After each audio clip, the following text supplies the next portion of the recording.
Dear tax professionals, today we are going to discuss one of the important amendment carried out by Finance Act 2020, whereby liable to deduct tax at source on the part of individual under section 194A, 194C, 194H, 194I, and 194J got enlarged. Before we discuss the amendment carried out by Finance Act 2020, let us go back to the Finance Act 2002, wherein this liability was first imposed by inserting various provisos to the respective section. So let us look at the proviso inserted under section 194A, 194C, 194H, 194I, 194J by the Finance Act 2002 with effect from 1st June 2002. This proviso reads as under, it says that individual HUF whose total sales, gross receipt or turnover from the business or profession carried on by him exceed monetary limit specified under section 44AB, clause A or clause B during the financial year immediately preceding the financial year in which such sum is credited or paid, then they are now liable to deduct tax at source under this 5 section. So this proviso, when it was introduced with effect from 1st June 2002 in all these 5 sections, simply says that if you are an individual or an HUF and if your sales or gross receipt or turnover from the business or profession carried on by them exceed monetary limit specified under section 44AB clause A or B. Now when you look at section 44AB, it is nothing but the section which requires SS to get his account audited. That monetary limit is prescribed for the audit, then this proviso says if you cross those monetary limit provided under clause A or B in a preceding financial year, only then in current financial year when you make payment under 194A, that is interest payment, when you make contractual payment, that is 194C, when you make commission payment, that is 194H, when it is rent payment called 194I, or a payment to a professional or technical services called 194J, then such individual HUF are required to deduct tax at source when they make payment in a current year. This is what simply introduced. Now if you look at once again, then it talks about clause A or B. That means there is a possibility in year 2002 there would have been more clauses under tax audit. So let us look at section 44AB as it stood in the year 2002 when the Finance Act 2002 was amended for this 5 section. How it reads when you look at 44AB of the year 2002, it says every person who is carrying on business, he should get his account audited if total sales, turnover or gross receipt exceed 40 lakh rupee in a previous year. I repeat, this limit was in the year 2002. Similarly, person carrying on profession. A person is carrying on profession, then his gross receipt in a profession exceed rupees 10 lakh in the previous year. And this is interesting, there is a clause C as well. Apart from clause A or B, there is a clause C at a time. It says those who are carrying on business and if their profits and gains are deemed to be the profits and gains under section 44AD, 44AE and 44AF, that is nothing but presumptive taxation at that time, and they are claiming income lower than the income required to be declared under presumptive taxation, then they should get their accounts audited of the previous year from the accountant. So this is very simple provision 44AB at a time. But interestingly, there is a clause C. Clause C also talks about an audit. And what it says that if you are under presumptive taxation 44AD AEF. Now if you look at 2002 44AD, it was dealing with civil construction, 44E dealing with plying, hiring, leasing, goods carriages, and 44AF dealing with presumptive taxation in case of retail traders. And if you are declaring lower income than what was expected under those section, then also you need to maintain books of account and got your accounts audited.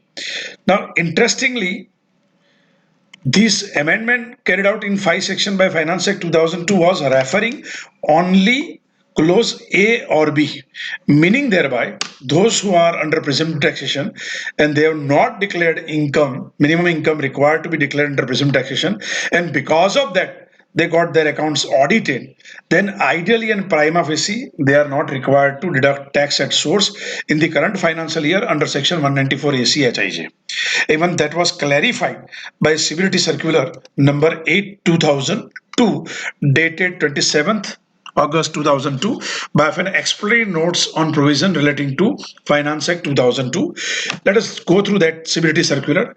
It says that individual HUF are not required at present to deduct TDS under 194 ACHIJ, but those individual HUF whose sales turnover gross receipt exceed 40 lakh rupee or 10 lakh rupee, they are required to maintain books of accounts and get their accounts audited. And that's why we are amending the act. Pay attention. That's why we are amending the act under 194 ACHIJ, and we are requiring such individual HUF who are falling under clause A or clause B in a preceding financial year. Only then they are required to deduct tax at source with effect from 1st June 2002. That means Civility Circular is also cautious that we are expecting those who are covered by clause A and clause B and those who are exceeding those monetary limit which are mentioned under clause A. Clause A is for a business person, 40 lakh at the time, and clause B is for a person carrying on profession, limit was 10 lakh. Only those professionals and those businessmen are now under the tax net with effect from 1st June 2002 to deduct tax at source under section 194 ACHIG. That means finally the conclusion for 2002 is, when we read combinedly 44AB and Civility Circular, then those who are declaring lower income under 44AD, E and AF, and because of that they got their accounts audited under clause C of 44AB in a preceding financial year, they were not falling under 194 ACHIJ. That is what the conclusion we are reaching for the amendment carried out by Finance Act 2002. Now let us see very interesting amendment present Finance Act 2020 had brought in all these proviso. What the amendment carried out in all these proviso for all the 5 sections by present Finance Act 2020, I am reading it, pay attention minutely on the screen. Provided that individual or HUF whose sales gross receipt or turnover from the business or profession carried on by him exceed. Now the earlier clause was written like this: the monetary limit specified under 44AB clause A or B. Now that these wordings was substituted by Finance Act 2020 by inserting the word 1 crore rupee for a person who is carrying on business and 50 lakh rupee for a person who is carrying on profession during financial year immediately preceding the financial year in which such sum is credited or paid, then they are liable to deduct tax at source under 194 ACHIJ. If you look at the amendment carried out by Finance Act 2020, they have done away with the reference of section 44AB clause A or B. What they have done, they have simply infused the limit that if you are a business person and if your turnover exceed 1 crore, then you are falling under 194 ACHIJ. Being an individual HUF, you must deduct tax at source. And if you are carrying on profession and your gross receipt exceeded 50 lakh in a preceding financial year, then you are also liable to deduct tax at source under all these 5 sections. So let us look at the impact of this amendment when they have done away with the reference of section 44AB clause A or B. The impact is like this. Now there is no reference. You have to simply check it out that if his SSC is an individual or HUF and his turnover, receipt or sales exceeded 1 crore if he is a business person and 50 lakh if he is a person carrying on profession during financial year immediately preceding the financial year, then they are now liable to deduct tax at source under these 5 sections irrespective of audit requirements. Simply you have to look at the turnover. As a result, what is the impact? Pay attention. The impact is now like this. Let us take it the individual HUF who is carrying on business and his turnover exceeded 1 crore but doesn't exceed 2 crore in a preceding financial year. And in preceding financial year, he had opted for section 44AD. He has opted for section 44AD in preceding financial year. then definitely, because there is no reference of clause A or clause B, therefore now they are also liable to deduct tax at source with effect from 1/4/2020. Let us take it an example that somebody who had opted 44ED in a preceding financial year 1920 and his turnover, let us assume 1.5 crore.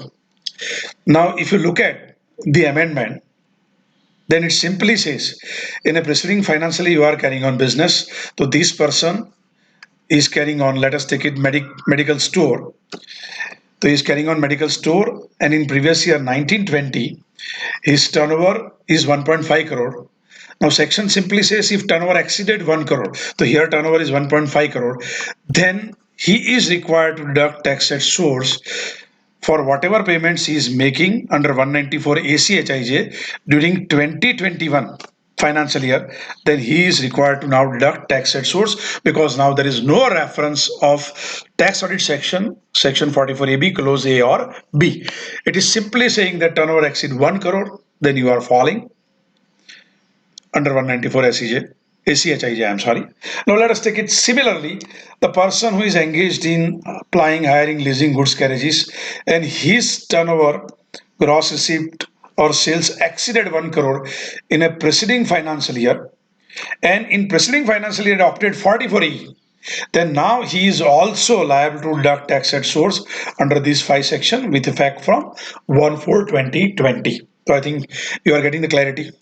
Now, interestingly, there is a big controversy with regard to timing of tax reduction because of these amendment. They would not have envisaged, but this controversy has arisen because of this amendment, and these controversies with regard to timing of tax reduction. Let us take it the discussion. Now we know, before we go for the controversy, we know that all these 5 sections cast a liability on the payer to deduct tax at source at a time of credit to the account of pay or at a time of payment thereof, whichever comes earlier. So we know that liability to deduct tax at source under 194 ACHIJ got attracted either when you give credit to the account of pay or you make payment. Now, out of that, whichever event occurs earlier, liability get crystallized to deduct tax at source. Now, interestingly, the person, let us take it, who had opted 40 for AD, I'm sorry, the person who has opted 40 for AD in a preceding financial year and even this financial year. Now, a question may arise, how does he deduct TDS and at what point of time he deduct TDS? Why? Because there is no books of account got maintained. If no books of account got maintained, then question of credit to the account of pay would not arise. And if question of credit to the account of pay doesn't arise, then how this timing provision, that payment of credit or the payment thereof, whichever comes earlier, can be made effective? In my view, it gives rise to two situations. Situation one can reasonably argue in the court of law that no liability to deduct tax at source for such individual HUF who had opted 44ED in a preceding financial year as well as current financial year. The reason being, machinery section under 194 ACHIJ cannot be made fully applicable in the absence of books of account. Let us take it in simple example that preceding financial year somebody opted 44AD. Let us take it previous year 1920, and let us assume that his turnover in previous year 1920 was 1.2 crore. 1.2 crore. Now, he would like to make certain payments under 194 ACHIJ in previous year 2020, previous year 2021. And interestingly, he has not maintained books of account for 2021 as well because he has opted for 44AD. And now he would like to make payment under 194 ACHIJ. A question may arise, at what point of time he will deduct tax at source? So naturally, when he is not maintaining books of accounts because he has opted for 44AD, then question of credit to the account of pay would never arise. So one can argue that how can I implement this section fully?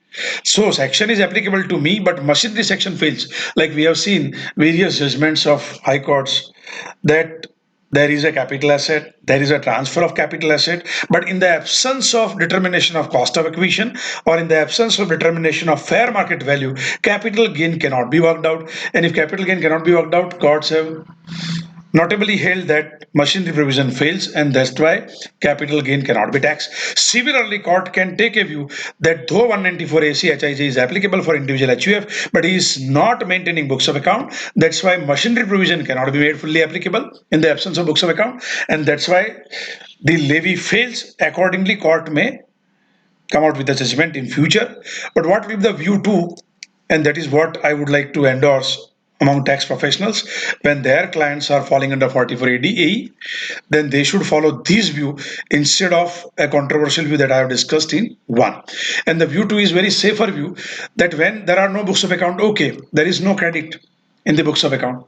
If there is no credit, but at least when I am making payment to the party, then I should deduct TDS under 194 ACHIJ at a time of payment only. Therefore, view 2 is simply that those who are opting under 44 AD, then they should deduct TDS under 194 ACHIJ at a time of payment only. They should not look at credit and they should not indulge in controversy. That's what I have suggested. I am very much thankful for the patient hearing on the today's subject. Thank you.